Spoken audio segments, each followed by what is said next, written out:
Okay, well, it was a day for banks today. That's really where all the action was in trade, and we saw across the board RBL, Access, SBI, 4% gains, IndusInd, Bandhan Bank, Kotak Mahindra, the entire spate of banking names, and PSUs as well chiming in there, like a BOB, for example, and adding to that action when it comes to the financials. In fact, Central Bank of India was up 10%, Federal, I mentioned, ICICI was up 5%, SBI, just to give you a flavor of the market, AU Small Finance was up about 5% or so. Ujjivan Small was up about 6%. Outside of that, Amber Enterprises up about 13%. That was a big mover today. BEML, Kajaria Ceramics, a couple of the other names, Avenue Supermarts, metals continue to see some traction. Nestle from the heavyweights was clearly one to watch out for. Not sure if it's the earnings rub-off or otherwise something else that's triggering that move, but a good strong move coming in on an Nestle, more than 4% in fact in today's session. HDFC naturally, of course, seeing a move coming in today, and selectively IT, cement, some of the themes that we've anyway been seeing play out, continuing to see some moderate gains in today's session. Overall, Avan closing with 1% higher, back towards 11,878, not too far from 12,000.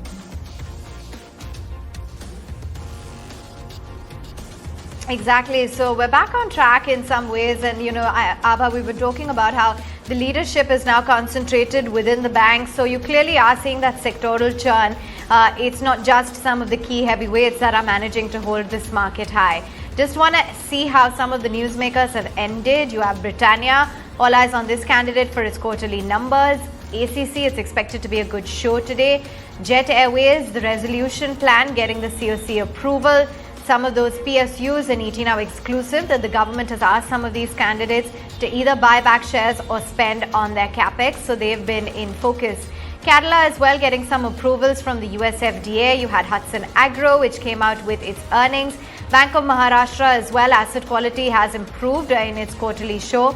And something like Rallies India as well, numbers flashing on your screens where revenues have come in at about 725 crores.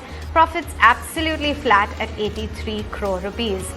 Of course, we'll be watching out for HUL's numbers as well come tomorrow, so that's going to be very closely monitored. But Dr. Narayan, your key takeaways in trade today, and what's the outlook on the index?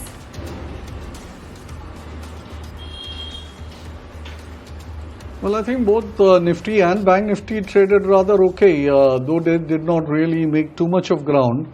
But my sense here is that they started the day from a kind of a breakout point for the day. That is the level that they needed to achieve at the bare minimum.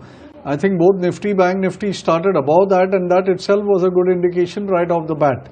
Now the fact is that they have managed to maintain that upside momentum through the day and finish the day with continuing to hold on to that morning momentum. So momentum is very, very critical when you are playing intraday or the very short term. So therefore the persistence of momentum into the close of the day is something positive, and I would expect that it would have happy tidings when we reassemble tomorrow, assuming of course that there is nothing adverse which happens overnight at the US markets or SGX or whatever. So given the situation, breadth was decent, I think, but what was really lacking was, I believe, some amount of leadership in terms of other stocks pitching in. See, banks have been waxing and waning quite a bit, so it's very difficult to believe that banks which were doing very well today will continue into tomorrow, day after. Although today's activity was good, but I would have been much happier if we had had some other leader stocks also coming up smelling rather good at the end of the day, but that has not really been the case. Let's hope more results will do the trick. Hindustan Liver, etc., stuff like that. When they come out with good numbers, then it adds real traction to the market. So markets closing well, we leave the day with some expectations of positivity to continue into tomorrow.